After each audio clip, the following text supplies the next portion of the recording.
from the WAM. We're back, and we got to watch Kung Fu Panda 4. It was... it was fun, but unneeded.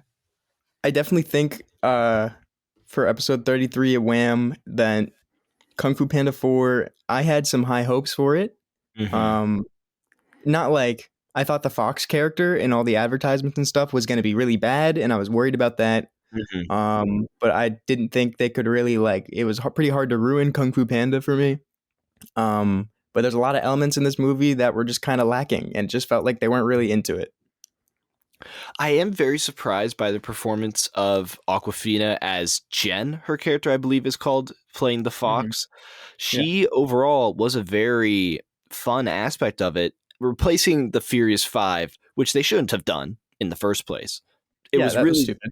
That was stupid, but it's obviously to save money because they realized, oh yeah, we casted all these expensive actors for these roles when we could just get one cheap actress. She did make millions. Let's downsize, guys. Guys, I just want to keep it simple this year, okay? Just want to keep it low key. I think she did an okay job replacing them, especially in her story. Her story was pretty compelling. I think the biggest issue, though, is how lacking in emotion she is at times. Because she's never really, I guess, excited. I always felt as if she could be delivering something more powerfully, especially in comparison to Jack Black, who is being overused, and it kind of seems like he's growing weary. Are you saying powerful as in energy of the conversation, or as just an emotional conversation? I think she does good at the lows. She doesn't do good at the highs, getting excited, getting energetic. I don't think her voice acting ever got there. At the beginning of the movie, what I was worried about with the Fox was just a fast, zippy, annoying character. Mm-hmm. And at the beginning of the movie, I'd say that really is kind of what she is when her and Poe first kind of go on their journey that we'll get into in a minute. But then kind of as it went on, she got a little bit more... She didn't even get too much characterization is the thing. Now that I'm thinking about it, she was very shallow. A lot of the characters in this movie were pretty one-dimensional. I thought out of anyone, she had the most character arc and just discovery about her, and I overall think it was okay. There are elements I think she had the most. I just think they're all very you see very plainly what they are, and they show it to you, and they don't really stray from that formula for the rest of the movie. Yeah, I'll agree with that. But what other characters really... I mean, the dads kind of go through transformation. I love seeing them again, and I like how their dynamic has shifted since the third movie. Well, how'd you feel about the voice of the goose? The voice of the goose, before I walked in the theater, you said they changed him, and I was like, well, crap, because I love that guy. He was really good in Everything Everywhere All at Once as the grandpa. And I noticed it at the beginning, but as time went on, I think the voice actor was able to perform the yelling part, which is really the biggest part of Goose. I forgot his name, whatever it is. It's Goose now. Goose. Yeah. There's Daddy Goose and there's Daddy Panda. Yeah. We get the gist. But I really didn't like it. I thought the movie itself was okay, but the two dads I thought were really, at the beginning they were okay, but the goose was way too anxious and cartoonishly anxious. They kept doing these zoom ins on their face where they would have goofy face.png. Yeah. And it would only be the two dads. That's the only characters who got the treatment in the entire movie. And it was just too much. The last movie was this story about how Poe's father, the goose father, had found him as a child and raised him as an orphan, and they didn't have a lot of money, and it was only him and Poe, and it was really emotional and cool. And now he's all my baby and fucking crying and being stupid. All respect I had for this man, gone immediately, demolished. Would you count this, because we were talking about this earlier, would you count this as Flanders syndrome, where a character who's gone through a decent amount of story is brought back to just a basic shallow version of themselves as it goes on? Yeah, I'd say he's just kind of, they're both defaulted to more or less Mhm. like the just caring, protecting fathers, with the panda dad getting a little bit more growth. But like even when he's cutting this little carrot when they're sitting at the restaurant, he cut that carrot slow as hell in huge chunks. In like the first few movies, he would be like, and they'd be like paper thin, and that really Mhm. disappointed me actually. Like I I noticed it immediately. Mhm. There was a scene where he was cutting at a fast pace, but it wasn't showing any craftsmanship. It was specifically to show anxiety, and I thought that was neat, but I also get what you say now, where it's like, hey, you made this whole thing about how he's an incredible chef, and that's even out the window now in this Yeah, movie. like when he was anxious before, he just went and started cutting onions. Oh, you're right. Like he would fall into his work, and he didn't Yeah, for he'd be some like, reason. I need to go, I'm gonna go prep. And then that's It what he'd go do. He'd go cut vegetables. it is weird that like we're 3 movies in before this, and in each way he's been very anxious about fighting, and like he's quite literally taken on demigods before. They talk about that, but for some Hmm. reason it's the chameleon that drives him to go out. It doesn't feel like that's justified, especially when they haven't learned anything about the chameleon at this point. Yeah. Their only reasoning for the dads to be so anxious was that there was like some gossip inside of the restaurant in one scene, and that's it. That's all. From that moment on, then they both kind of decide, and we see them Hmm. sneaking out later to go follow Poe and Fox Girl on their adventure. But we should probably get to why the fuck they're going and like who the chameleon is. So Nolan, Oh, do you just want to talk about the full beginning? I think we gotta kind of just to talk about other stuff. No, absolutely. So we're starting this movie, uh, and it's Kung Fu Panda. Poe's being a big old hero, and he Mhm. is the Dragon Warrior of the Peace Valley. Shifu comes up to him and says, "Hey, asshole, you think that's all you're gonna do forever?" And he was like, "Yep, kind of content with that." Yeah, pretty Shifu happy. Shifu goes, "No, idiot. You actually have to become the spiritual leader, which means you have to assign a new Dragon Warrior." Um, I have this bullshit I thought of 30 minutes ago it's because I don't want to see you happy anymore. the it's just Shifu totally being like, "You've been the bane of my life." Hmm. He's sick of his shit. He's totally tired of it. He And is. okay, but then what I thought is like, so who the fuck is Shifu like in this fucking universe? Because he's not the spiritual guy. He's not the Dragon Warrior. What the fuck is he? Just the old man? Yeah, I mean, it is Because really. he has Uguay's stupid sash and his stick. So I thought he'd be like, I thought he would be the spiritual guy, but he's not. I think a big part of this story is specifically about, or like throughout, I guess, the first movie and other movies, it does talk about how Shifu is horribly saddened by how he has no place in this, even though he spent so much of his life there. I think he's still just a trainer. Maybe he just overlooks Jade Palace, because that's sort of his role in the first one when he was training Tai Lung. Um, I but guess so. the justification in He's just this like a movie, master, yeah. whatever. Yeah. Oh, he is a master Shifu. Yeah. So he Yeah, doesn't so he's have just a master, he doesn't I have a guess. high title, but he's a master among other masters. Yeah, he's just good. I hate the overall justifications that they give for anything in this. Once stuff gets rolling, it can be fun, but how it starts it is always like, okay, that doesn't make sense. Yeah, it's like, well, I don't. Okay, we're going. All right, whatever. And so we have what was the thing that made Jinx and Poe start going? Okay, I don't remember. so the big thing is, and we can talk about this later, but everything is fine in the area. There's like a whiles away, In the there's the Peace Valley. chameleon pretending to be Tai Lung, like burning down stuff, saying, "I want everything. I want all your steel," or something to these. Yeah, they steal all their iron ore from like this whatever. It's a mine shaft of rams. Yeah, the Ram mine shaft. And he hasn't learned about that, Poe. And while he's asking for guidance at Jade Palace, he sees this little fox, and she's stealing everything from Jade Palace. There's a little tussle. They're fighting and stuff. And then he catches her. Mhm. That's And that I mean, the whole scene that they fight inside of the palace it's referencing and recreating the original scene in the first movie where Poe is admiring all of the shit inside of Dade Palace and Shifu's running around catching everything, making sure it doesn't break. And mhm. that's why he broke the stupid vase again, because they think it's the funniest shit in the world. Oh, he broke it again. It's funny. When you don't find something funny, you try to kill it. Jesus. Because it's so stupid. They've made the same joke in every single movie that Well, he they broke skipped this it fucking once. jar that has souls in it. Like, how do you get those back in there? You can't. They're fucking Yeah, souls. I Poe think has that to go murder 18 bunnies every time that fucking jar breaks and shove them back in there. You know how tiring that is?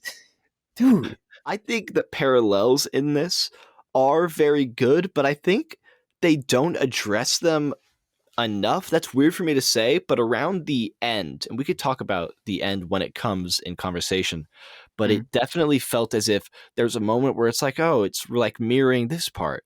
And then they go, no, we're not going to bring that Never up. mind. We don't want to Like, be cool. yeah, we could bring that up if we wanted to be poetic at an ending that's emphasizing how Poetic. poetic it is. And so, yeah, Poe catches girl. Fox lady goes to prison.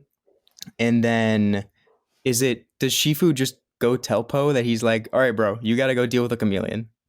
Well, Or no, how did he start it?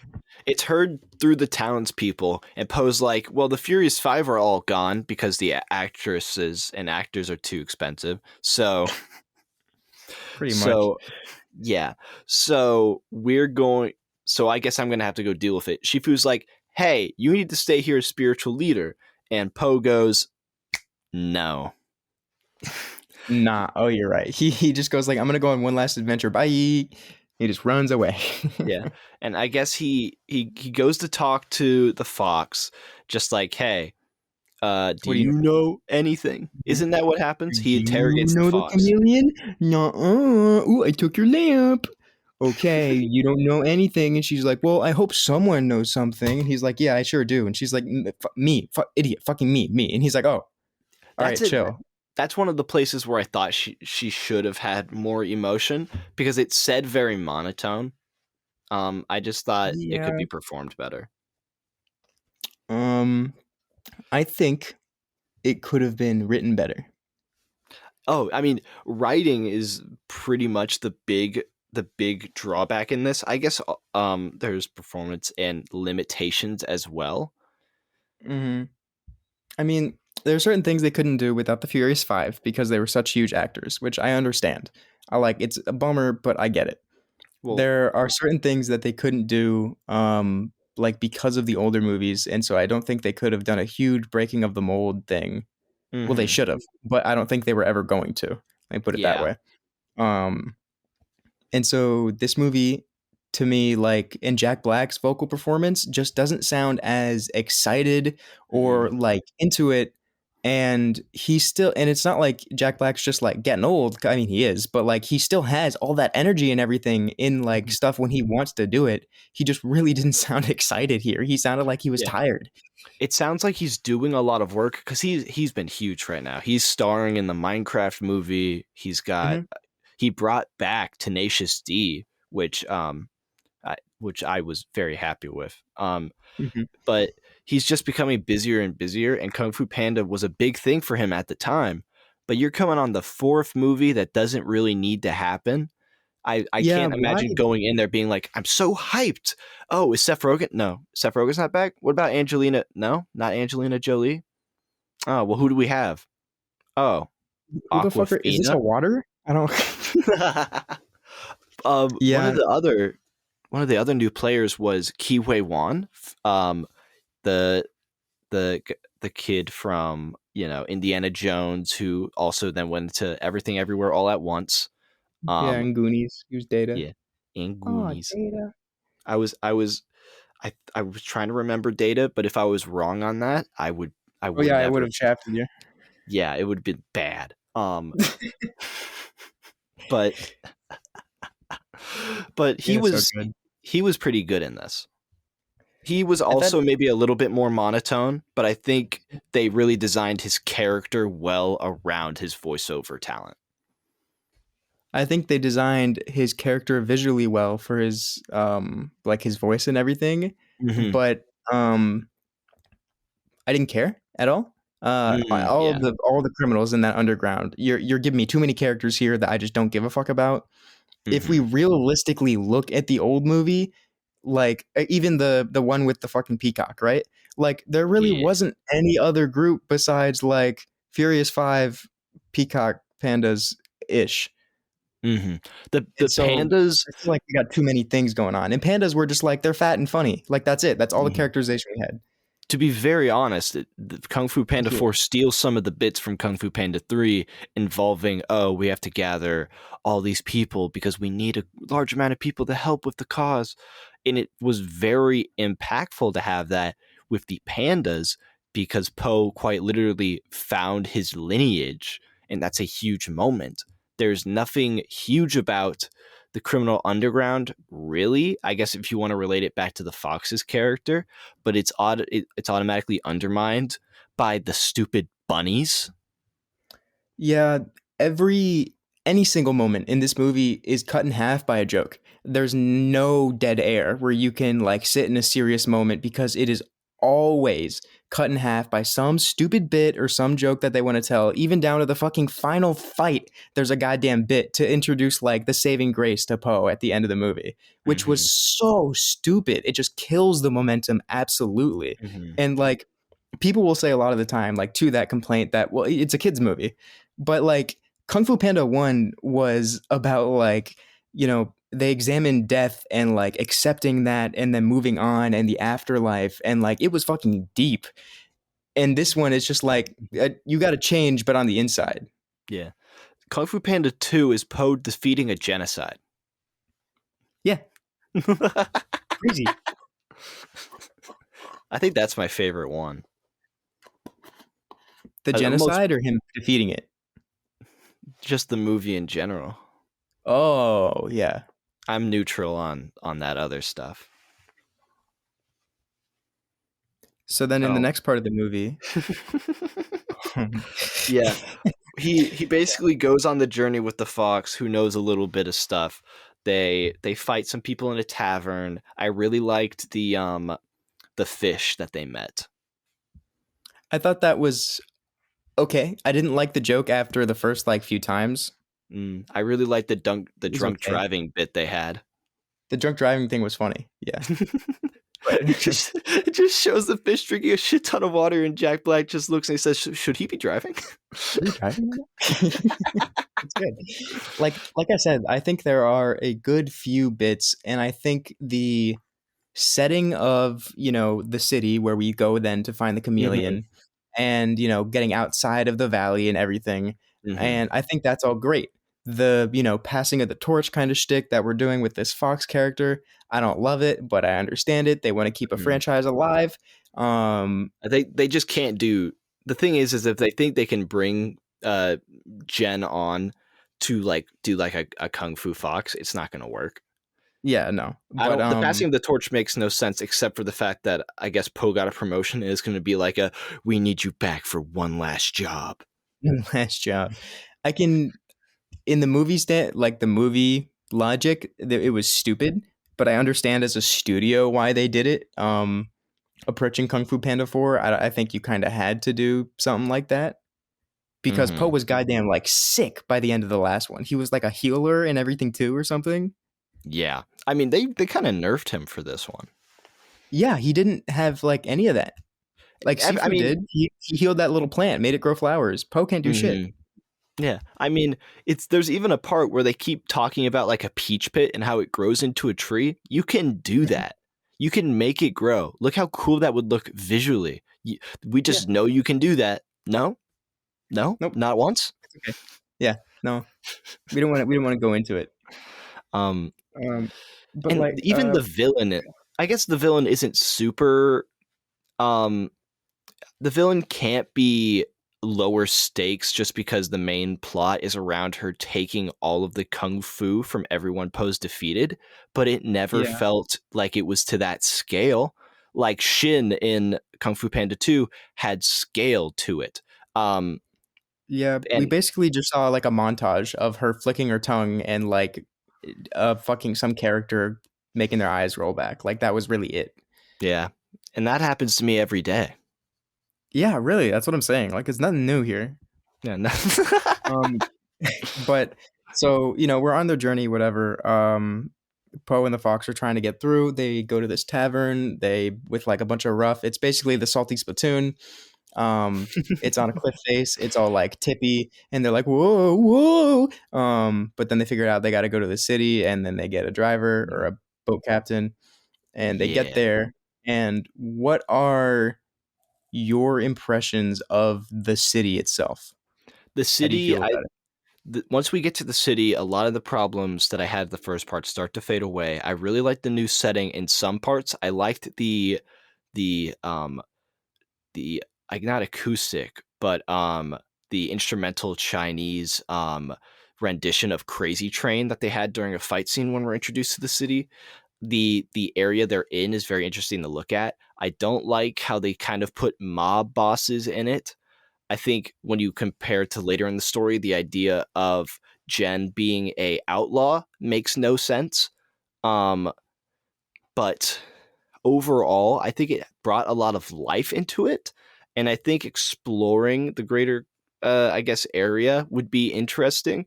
But it's weird to understand what Dragon Warrior now means in context because it just means you're like a regional hero, and once you're outside of that, that means nothing. Like, what's that comparable to in the real world? Like a military general? Like, you know what I mean? Maybe a governor, a mayor. Mayor Poe. Yeah, and they're like, I don't care if you're the mayor of the town over. Fuck you.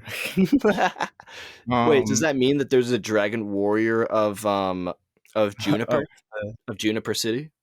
there could be. Poe's got to find. Mm. That's the next movie. Mm. But like overall, I think the city and just the decoration of the movie and the Chinese influence and like just culture that it had injected into it felt really, really canned in this movie. Mm. Like in the first three, I'll say, at least I remember the first one the best. So the first Yeah. one, it's very natural. It doesn't feel forced. They're like referencing certain things and like just using certain aspects and interweaving it into the story. And it feels very well done and it feels like okay, where I don't even question it when I watch the movie. But then in this, it just like Poe gets into the city and then he runs over and sees dumplings. And then we see a floating head of Poe and a bunch of dumplings around his head. And like, Oh, the floating that's head suck. about it. Like, yeah, and they do that floating head thing so many times in this movie. They thought it was the funniest shit in the world. Um, but the city just feels canned. There's nothing that feels natural Mhm. about it. It feels like they literally just looked at maybe pictures at the most of China and then said, okay, I can make it kind of look like that. And then they just went New York the rest of the way. Like it just wasn't very real feeling. It felt like a very Mhm. fake city where I couldn't imagine anyone really being here. Now, while you bring that up, the first couple of Kung Fu Panda movies were loved in China because of, or this is obviously, I've never talked to someone from China about this. This is all word of mouth here, but are loved because of how close they are to Chinese culture in some elements. It's obviously an American version, but it seems to really Yeah. love Chinese culture. They were really respectful of it in the first movie. They did like crazy research. And then we're going into this fourth movie, and you believe that it doesn't do it authentic. Do you think this will have any impact on U.S. China relations? No, I think the thousands of Chinese immigrants pouring into the border at the moment will probably affect relations more, but that doesn't matter. Um, I don't know. I just think this movie just felt a lot cheaper, I guess, overall. There wasn't a Mm, lot of spirit, no, there wasn't a for lot of sure. love in it in all the scenes. I didn't feel like they had fun making it. I felt like they cranked it out. This was a much cheaper movie. One area I noticed it the most was lighting. There's some decent lighting, especially with the chameleon, the main villain. But I think Mhm. overall it felt a lot more plastic than usual. But I also think DreamWorks is trying to differentiate their style with a sort of new feeling. They did it in Puss in Boots 2. They're keeping it up with the Wild Robot, which I'm very excited about. but it's a new sort of feeling that's very against the photorealism that they tried to do with stuff like Shrek, where it's like, we're going to take this and make it grotesque to show how close we could get with animation. I think Shrek, like if this looked like Shrek, I think that'd be better Yeah, I mean, it because that differentiated feels itself from more Shrek. DreamWorks to me. Mm-hmm. DreamWorks is very obviously shifting their style, and I think that's fine. But I also liked their style at the beginning. But I think their new method, I guess, is more appealing to children because it's like, "Ugh." I think it's cheaper, maybe. It's There's definitely cheaper. I probably. think the textures are just Mhm. smoother. Have you seen the teaser for the Wild Robot? I have. I like that style. I think it's neat. I I think it don't. works in that Uh, atmosphere. I didn't think anything of it. It looked like God. What is it? Limbo or like Inside or whatever it is. Those games. Oh, okay, yeah. I But see what you mean. I don't know. I thought it was just kind of fine. Mm-hmm. That's it. It just really no strong opinion on it. It was I. Yeah, that's fair. So, do you want to get to the big twist in the movie? Or there are some more elements in the story. I mean, so at this point in the movie where we are, I know we kind of jumped around and just talked about some other random shit. Yeah, So now deal with Poe and it. Jen are in the city, huh? I said deal with it, listener. So now, Holy fuck. that was a bar on our little sound graph. Look at that. But so Poe and Jen are going into the city now. They're trying to find the chameleon, just kind of get information. Poe is now branded as a criminal also because he's like just with Jen or something like that. Mhm. Or because he tells people he's a dragon warrior and they're like, what an idiot. And then Jen has them escape from jail because they call him an idiot and put him in jail. Yeah. Police brutality. I wonder if it's a comment on something. He's too he's too stupid. We gotta lock him up. We got to put this guy away. He's too It's not safe anymore. But yeah, so they're going through the city. Poe's a criminal now with Jen. Jen shows them this criminal underground. The underground's like, hey, Jen, we missed you. We hate you, but we missed you. And so then now Poe and her, do they just go to sneak into the chameleon's palace, right? basically. I don't even I don't why did remember they anything else go? after that. They went to the underground because they had to hide from the police. I remember that. And then she's like, Yeah, they okay, went to the drone door. we're gonna wait until the underground says that the guards are pretty like on light flow, and then Mm-hmm. we're gonna sneak in. And they sneak in, and basically they passed through the guards there in a decent scene. It looked pretty good. I think they're really good at showing character connection between Poe and Jen as time goes on. It did feel a little bit more dynamic and natural as they continued to grow a relationship. Mm-hmm. But the kiss scene was weird. But Yeah. the intense makeout sesh, not really needed. No, I didn't. I mean, I was really surprised that they included that much ass, but I get Poe is made for it, so it's whatever. Okay, I'm so you know how like kick their butt is like the number one term in this movie. Yeah. They wanted to say ass so bad. That's What why makes you say that? it just I kick their ass. That's really the saying. Like when you Yeah. think of powerful lines, it's you're gonna kick their ass, kick their butt. That's throughout this whole thing. It has to have been said at least 10 times. And every time I'm just like, say it, just say it. So you really love that joke, and I really love the pot joke. I don't like the kick their butt joke. Well, I What don't like pot the joke? pot joke either. What was the pot joke again? He breaks the vase. Oh God, yeah, that's the pot of souls. pot of souls. Yeah.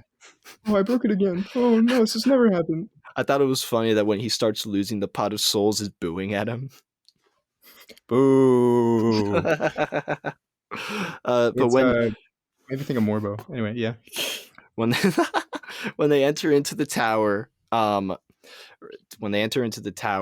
Poe's like, okay, it's time to do some skadooshing. Immediately he's caught. No And he's time at like, all. yeah, no time at all. And he's like, Jen, I'm gonna give you my special stick, and you're gonna use it to get me out. And then she takes the special stick, and Poe's like, okay, now get me out. And then she was like, And she just oopsies. slowly backs up. She slowly She backs Poe's up, like, "What are you doing?" and then they find out, or we find out along with Poe, that she had been working with the chameleon under strict instruction to take the spiritual staff from Poe, the spiritual staff being the only way to enter into the spiritual realm, and Mm-hmm. it has to be gifted to someone for it to work. Yeah. Since he gifted it to Jen, and Jen gifted it to Chameleon, she has the power to open the spiritual world. She does her villain monologue, and she's like, okay, I'm going to use this to open the spiritual world and take all the kung fu. Great plan, I guess. Yeah, I guess it works in And okay, context, her but it's just, her stupid villain monologue. She was like, her whole reasoning is that she wanted to learn kung fu all her life, and she went to the schools and they turned her away because she was too small and feeble. We have a fucking bug as a goddamn master. What do you, it's a grasshopper. What are they on in this movie? I Where did they don't, fucking pull that from? yeah, I think maybe that's the big Stupid. reason they had to bring away the Furious Five, because just even talking about Mantis, who can't even fit on his own life-size cardboard cutout, Mm-hmm. he was put on someone Dude. else's because of how just immediately it's like, okay, that doesn't make sense. So let's make a list of everything that doesn't make sense. Doesn't make sense that he's the spiritual leader, um, because he didn't take up that role in any of the other three movies where there Mm-hmm. was no spiritual leader of the Peace Valley and they needed that. It doesn't make Good. sense that the dads would get anywhere as anxious as they were compared to all the other battles that Poe had to go through. It doesn't make Agree. sense that she wasn't able to learn kung fu because of her size, because kung fu had been taught to literally everyone. Yeah, anyone That's can do it. That was a point that was made in the other movies. I think we had bunnies do it. Yeah, bunny. Oh yeah, little babies and the bunnies did it. Mm-hmm. Yeah. Is there anything else that doesn't make sense? Um, Poe's a the panda. They're dragon, fat. the whole dragon warrior thing didn't make sense at all. Mm-hmm. And then just, I mean, I guess this city really, because why have we never fucking heard about this entire city, directly outside of the valley Are you telling at me, all? is it so in context, all of the stories of well wait, didn't we go to a city in Kung Fu Panda 2? We did. Okay. So we've been Are to you other sure? areas before. Yeah, that's the area where Shen was, where all the mortars were that they were shooting Oh, off. the Rhino Town. Oh yeah, where the rhino and crocodile are. Yeah. Okay. Yeah. So we've seen cities before, but in that means that Kung Fu Panda 1 is like a small town problem. It's like a terrorist came to a It's like small just a town. bully. Yeah. I'm gonna beat the shit out of all of you. Oh my God, Poe, you gotta get that guy. It's the He's just wearing a town. Dragon It's like Ball T-shirt. a small town sheriff who was only brought in via a monarch now has to deal with a terrorist threat. I think it works. I think we got Kung Fu Panda 5. um, Yeah, so we're back in the the story that we're sitting in. So yeah, Jen takes a staff, gives it to Chameleon. Chameleon starts to open the portal to like just summon all of the old masters back. mhm. She gets Tai Lung. They have this stupid little barely fight, and then she throws her tongue in his forehead, and he goes, "Ugh." And then she gets his power and can do Yeah. his pokey finger thing, Is and that he gets thrown into a cage as a ghost because that that's a works. sorceress thing, right? Yeah, Okay. Because and so yeah, I I found it kind of interesting how they made her a sorceress to sort of say, yeah, I wasn't taught kung fu, so I learned other shit so I could learn kung fu later. Her sorceress elements are cool. If yeah, anything, I would have made it to where she doesn't learn all that kung fu because the stakes are lower. Let's make them lower because she isn't. I guess they didn't have a fight scene ready that would actually be higher stakes because you're not even destroying a town at the end of this fight. Like, that's there's been true. It's total really just her destruction in these base. others. Yeah. Yeah, I would have it to where she doesn't have the staff yet. You have to keep fighting for that. and she uses sorceress powers to fight. Because damn, would that be cool? Yeah, because how do you fight kung fu against sorcery? I don't know, but I sure would have loved to see a panda do it. There are cool fight scenes in the end of this when it comes to her shapeshifting ability, but I also feel as if it doesn't go on long enough. It doesn't have high enough power to it. It doesn't show her strength well enough. See, I can't remember any really impressive or like, oh, that looks cool moments in the final fight.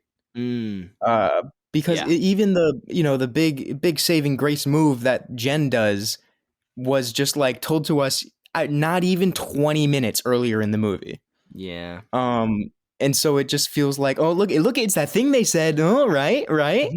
And then it's just like, and like they had so much potential with all those kung fu styles and stuff, but I feel like they didn't want Poe to seem too cool because they want this fox girl to seem really cool. So Mm. they just made him fucking stupid. Poe is like he's devolved in this movie. He's not as smart as he was in the Well, other two. I would honestly argue that I really like the growth I've seen with him. It's very obvious that he's much more physically active than he used to be. He's been losing some pounds. Yeah, you're right. I think that Poe did lose some weight, Nolan. That's what I noticed first. You idiot. Shut up. he does show more confidence in kung fu. He does seem to Mhm. be doing cooler shit, but I also think his character is pretty dumbed down. Yeah, It's like you can have one but not he's two. not as silly. Before he was silly but also badass. Now he's just kind of like, yep, I'm pretty cool, guys. Yeah, it's overconfidence, I guess. Yeah, it's I don't Poe isn't a confident character. I can't do it. I'm just a fat panda, and that's who he is. And like I liked how they with the, changed. I'm glad they yeah, changed it I, a little bit going into movie 4.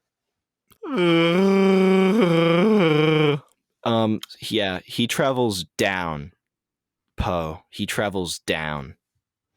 no good. he How do to you get out feel of the about the little yeah, fucking the stupid like I guess the saving like move that Jen does yeah. So at the once very end of the fight? yeah. Frame it up. So basically throughout I guess their training, he had been doing a little bit of stuff with the staff, and Jen was like, "Okay, well, can you show me a thing?" And he showed her with a broom or something, and Mhm. then she was able to perform it at the end with the staff, and that looked okay. It was kind of disappointing, especially Yeah, because there was the whole that's the element 20 of minutes before thing that I said. It was that Mhm. dumb. The big area of disappointment comes from like there's a decently cool moment where Chameleon throws the staff back at him saying fucking have it, you're not going to Mhm. gain anything with the staff. That's cool. That's really good way of showing her power, and they Yeah, ruin it. I don't need this anymore. I don't Why want to did play with she not you just kill him? anymore. Why didn't she just take Poe's power like immediately? Like she totally could have done that. She didn't even try. No, and he was the easiest. He was still alive. Yeah, well, oh wait, well, all of them that were taken had aura because they were in the Yeah. spiritual world. And that's Yep. also why maybe the jade crystals in the third one didn't work on spiritual because they were able to take monkey. They were able to take Monkey. They Yeah, took you're right. monkey. But I guess maybe the spiritual world is the only place where kung fu is purely of spirit and therefore can be spiritually transferred. It'd be awesome if they told us that. You know, it'd be awesome if we got a deeper explanation that somehow tied in with traditional like Chinese beliefs or something like that, or like Mm-hmm. an artistic view of it. I don't Mm-hmm. know. Could have been Shifu cool. just Shifu just should have looked at the camera and said, "In China, everyone's kung fu is an aura." I want to see the rest of the world in Kung Fu Panda. I want to see like like Mm. WWE Bear, and then like I Yeah, want to see them clash. there are some in India, Oh, but it's also what the in fuck is Sifu doing there? it's it's Myanmar. China, Nepal, India, and Tibet. So he's been around. Fucking slut. Dude, Sifu, keep it in your pants, bro. Shifu, we get that you are sad that you're not the spiritual leader, but you can't be doing this. You gotta stop jorking it, bro. You don't have to turn on the red panda. Yeah.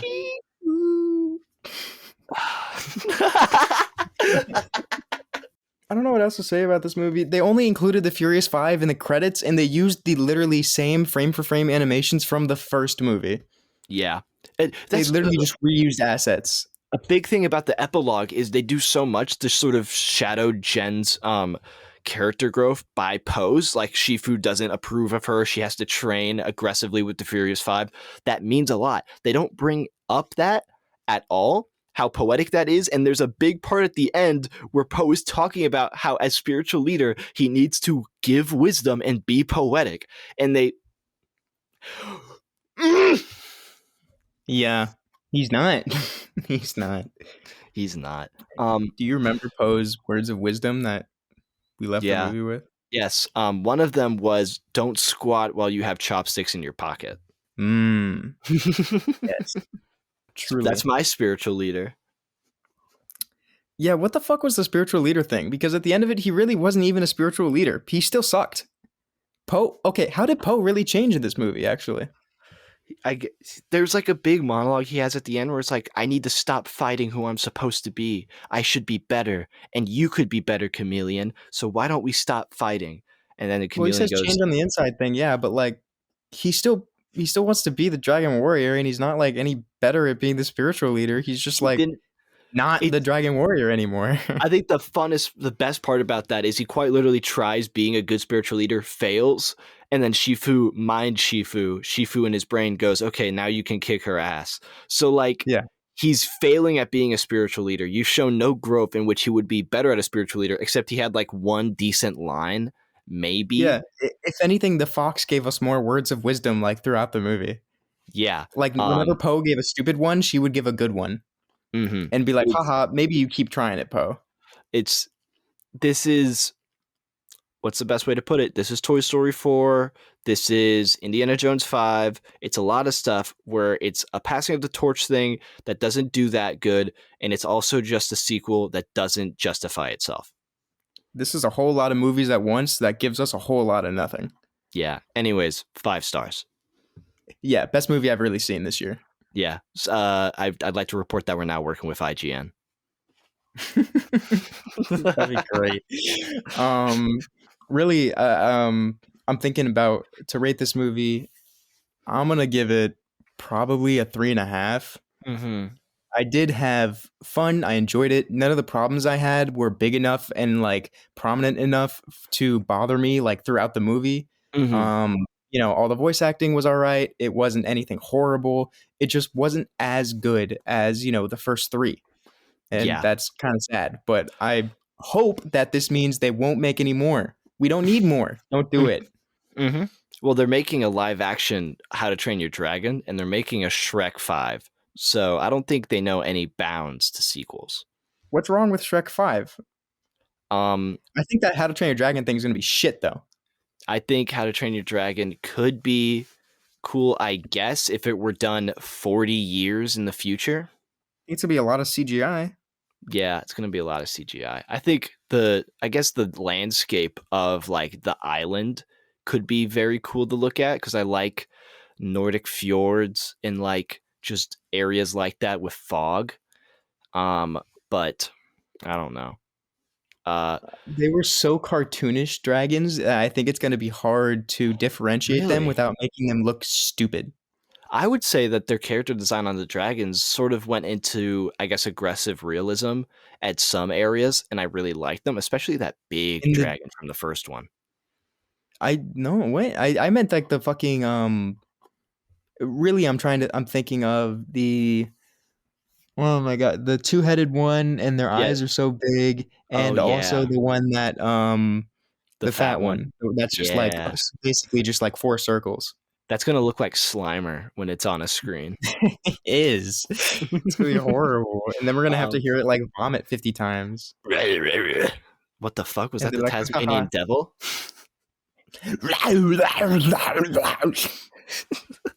um, um, yeah. For me, I went out of the theater thinking that I guess this is a 3.5. But the more I hear about just like the complaints about it, and I'm overall not a big fan of sequel culture at all. Anyways, I will be watching Planet of the Apes.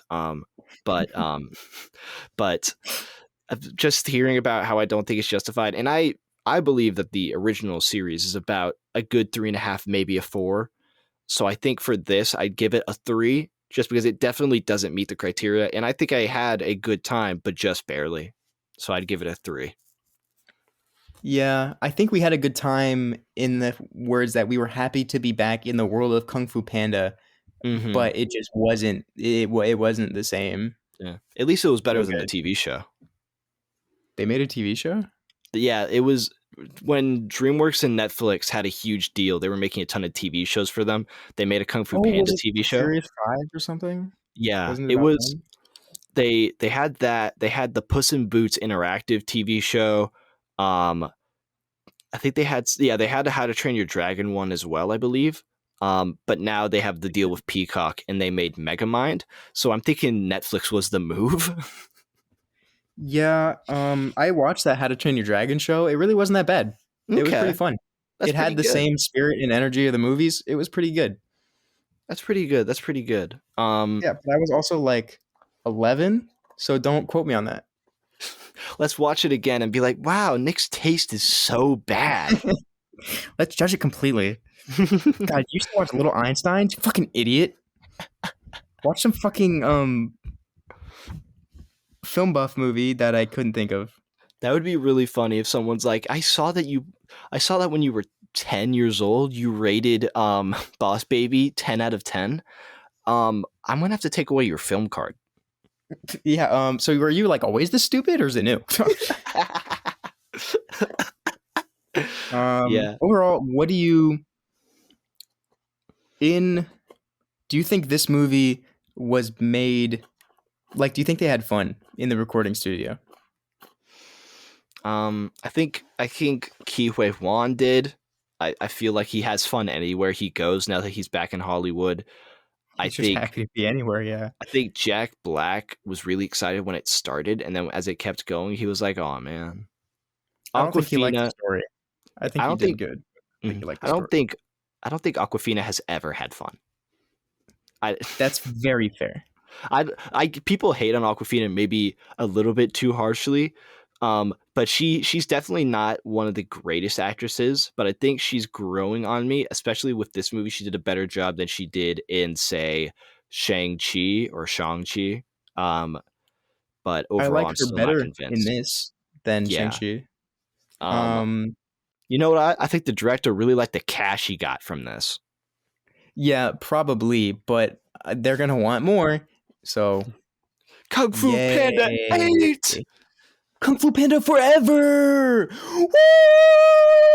Okay, well, we're going to play an ad. I'll see you in a minute for news. Bye. Here at WAM, we use this podcast as an artful avenue to blissfully and peacefully vent our fiery, unbridled rage buried deep, deep down. And now you can too. It's now super easy to record a podcast with Zencastr. Log in using your browser and start recording a high-quality podcast right away. Record studio-quality sound and up to 4K video with your guests. Feel a sense of zen knowing Zencastr's multi-layered backups ensure you will always have your recordings in the highest quality, even if the connection is unstable. If you thought about podcasting before and you realize that you need a lot of different tools and services, those days are over. With Zencastr's all-in-one podcasting platform, you can create your podcast all in one place and distribute to Spotify, Apple, and other major destinations. Go to zencastr.com/pricing and use our code WAM and you'll get 30% off your first month of any Zencastr paid plan. We want you to have the same easy experiences we do for all our podcasting and content needs. It's time to share your story. The headlines. Man, what a bunch of assholes. Anyway, we're back and we have movie news. I hate those guys, man. I'm so glad that shit's over. It kind of sounds like us, but the big problem is those are like soulless copies of us that we made when we didn't want to do something. It's awesome. If I need a homework assignment done, they do it. Yeah, it's pretty sick. And they're compactable, so I can fit it in my closet. Not really a big fan of the ooze, though. Didn't expect that one, but if you there's always a can, new version. there's always a use for the ooze. All right. Have you just been throwing it away? Yeah. Mm. What do you mean? What do you do with the ooze? Well, the first thing I want to talk about in movie news is South by Southwest just came along, and with it is probably a sneak peek into a lot of the movies that are going to be coming out soon. The big headliners they had is Roadhouse, Fall Guy, Monkey Man. I know that was a big one. Civil War, and I was lucky enough to be hidden away in a corner during it. They couldn't find me, and out of all the ones, Is it because of the ooze? Were you invisible? Is that what it does? I'm not invisible, but people don't want to deal with me. They just act like you're invisible. They're like, there's a guy covered in ooze in this like. Security really doesn't want to tackle him. Can we just let him go in? He's obviously very committed. A server came up to me trying to ask a question like, "Sir, do you know where you are?" I gave her evil eyes, and she backed off. she ran away. Just dropped the plate of like hors d'oeuvres that she had, and she ran. I think ones to look out for: Fall Guy, very fun. It's another David Leitch movie. He's the same guy who did Bullet Train. Very similar feel to that, but with a arguably better cast. For Fall Guy, you're saying? Yeah. Monkey Man. Yeah, Monkey Man. I know you're really excited for. I think you're gonna love it. It's I'm gonna love Monkey Man. He has been Dev Patel has been on a ton of interviews talking about how many bones he broke during production of this. It feels like it's very focused on action, and you could sort of tell that it was not low budget but not super well safety choreographed. It feels like every fight is real. They just said go fight. Yeah, basically. He gets hit with so much shit. I'm really excited for it. I think it's going to be really good, and I'm really excited for the setting because an action movie in India sounds cool. Yes. No spoilers, but there's a line where he gets handed a gun, and they say this is the gun from John Wick. They explicitly just said this is the gun from John Wick. Sick. Civil War is going to be probably the most divisive that comes out. Because what's the best way to put it? The people who like it are wrong, and the people who hate it are in the right. But I like it for the reasons that people hate it. You like Civil War? I liked it. I'm gonna have to fucking succeed if you keep talking about shit like that. It's just not the story. It's nothing like the story it's advertised as, and if you go in thinking it is, then you're gonna think it's dumb. You have to go in with an open mind and try to find meaning in it, in the advertising that it doesn't give you. You have to go find the story in it that the advertising didn't tell you. The story you have to find the enjoyment. It's like when people went into, I forgot what movie, but we had been talking about movies that advertise themselves as comedies, like Black Klansman, that aren't comedy but are good if you see it through a different lens. Yeah.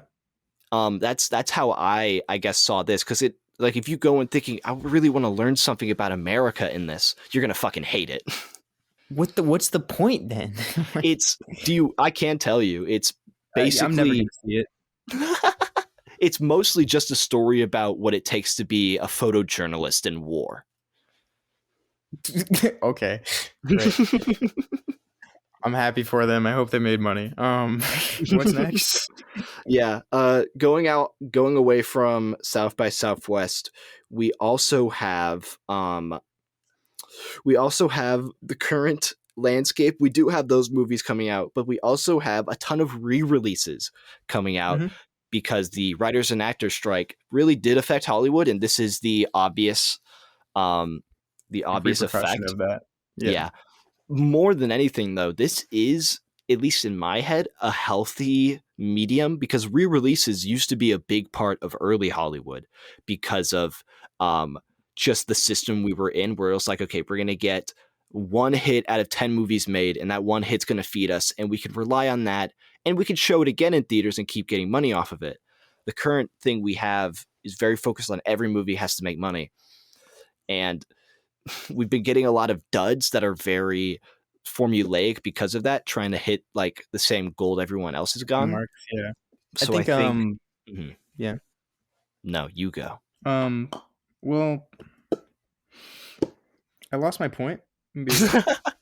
I think that re-releasing in this market is going to drive people back to theaters. It's going to give people an experience that they really should have gotten, but maybe weren't born yet or missed the screening. Yeah, that's exactly what I was gonna say. There are so many movies like that where like the Sam Raimi Spider-Man films. I don't even know if I was born for the first two of those, but those are like my absolute 100% favorite Spider-Man movies that I've ever seen. And so I'm like over the moon to go see that shit in theaters. That's gonna be amazing. And I think that following this, I really hope to see that re-releases will get a more like regular kind of scheduling through the movies, because just the only going to see like the new movie kind of thing has gotten old after a while. And I think that also just does help with people not wanting to go to the movies, because you'll go on Cinemark and be like, well, there's nothing really playing right now. But if you go on and like, well, there's no really new movies out, but fucking Shrek the Third's there. I love Shrek the Third. Fuck yeah. Yeah. And so, like that kind of shit, like maybe cheaper ticket kind of thing, whatever. But still, that'd be a great way for theaters to still make money. You reminded me, Shrek 2 is actually one of the movies that's going to be coming back for its anniversary. It is, yeah. I'm going to see that one too.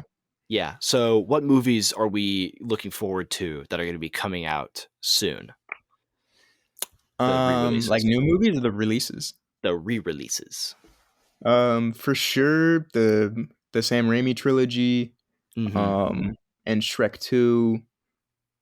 But I mean, I'll probably see the third prequel, but that's it. I don't think I'm gonna see any of the other Star Wars movies. I really just want to see Darth Vader in the theater. Yeah. I think, we have all the Spider-Man movies. They're going to be coming out every Monday starting mid-April. So that's going to be an 8-movie thing. Oh, what if Spy Kids all got re-released? Dude, I would fucking freak out. They have Shrek 2. They have South Park. They have they have the Star Wars movies, but at select theaters, they will be playing all 9 for the entire day, and you can just sit for 24 hours and watch them all. I will also be doing this in my garage. If anyone wants to come, it'll be $35 per person and $93 an hour. Thank you. I'll see you there. Re-releases had been getting more popular at theaters. The big problem with it is there wasn't a national system. It had been done by theaters. They had just been like, hey, we kind of want to do re-releases because I think it would be fun for audiences. So they would have to ask the studio, hey, do we have the rights to do this? And they'd be like, maybe. And they do it and they'd be like, fuck, no, you don't. Yeah. I don't understand why they wouldn't be more geared to doing re-releases, but I mean, imagine if movies had more consistent re-releases like that on a schedule, 10 years ago or something, before everything converted to streaming. I think we would still be looking at a fairly different kind of landscape, because I think movies would still be prevalent, because they'd still be, feeding people relatively new content that they might have never seen than like just 6 movies a month or something like that. I think the best thing about getting re-releases is companies can get a decent amount of profit on something for quite literally the only expense being marketing and distribution. And then you can use that to maybe go, okay, so we know this script in this movie is going to be shit, so we won't make that. Instead, we're going to re-release a movie, and the proceeds of that will be better and we'll be able to fund good movies. Yeah. Whoa. I think this is a good idea. And we should have the Spy Kids trilogy in the theaters. You just don't want the 4 for $5. Nope. I don't know what those are, Nolan. Those don't exist in the. There's only Spy Kids 3. 1, 2, and 3. That was it. We do have a plan of trying to do the Spider-Man trilogy for WAM because that's just going to be so easy. We both have movie passes now. I finally got one. Huge. So it's basically just just going to see him.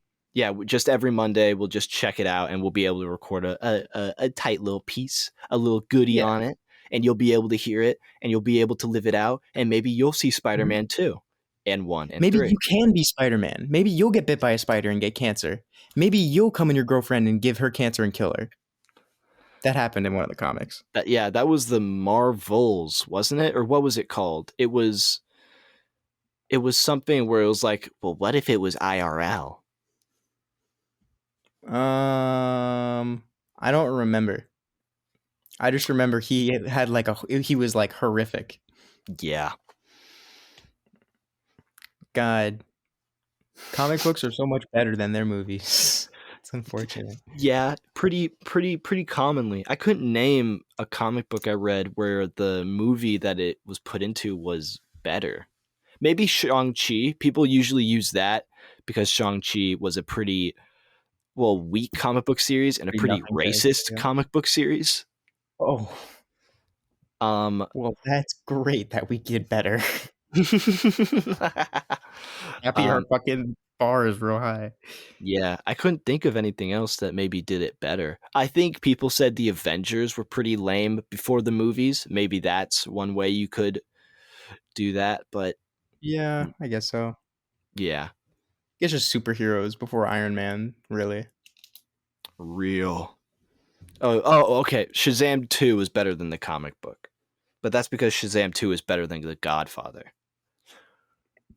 Dude, don't. Shut up. What are you on about Shazam 2 right now? Shazam 2 made me want to go into movies. That's the only reason I'm here. Do you actually enjoy Shazam 2? Are you being real? I'm being real, and Warner Brothers has no gun pointed at me, and I would like to say no one in this room. David Zaslav is smart and knows what he's doing when he deletes movies. He's stupid, he's stupid, he's stupid, he's stupid, he's stupid, he's stupid, he's stupid. Oh, dude, that sounded like a fucking droid or something. Jesus, that was scary. Can you put like a gunshot sound at the end of that? Yeah, sure, no problem. Yay. You have anything else that we really want to go over, or that? Yeah, could we go over my pay real quick for this episode? Yeah, squat. So this has been WAM, episode 33, Kung Fu Panda 4. Hope y'all enjoyed. Go follow our socials. Thanks to Zencastr for sponsoring this episode. All of our videos and podcast episodes will now be uploaded to YouTube in the very near future, so go check there if you want to see the video format of our podcast. This has been WAM. And you've been whammed. We'll see you in like 2 weeks.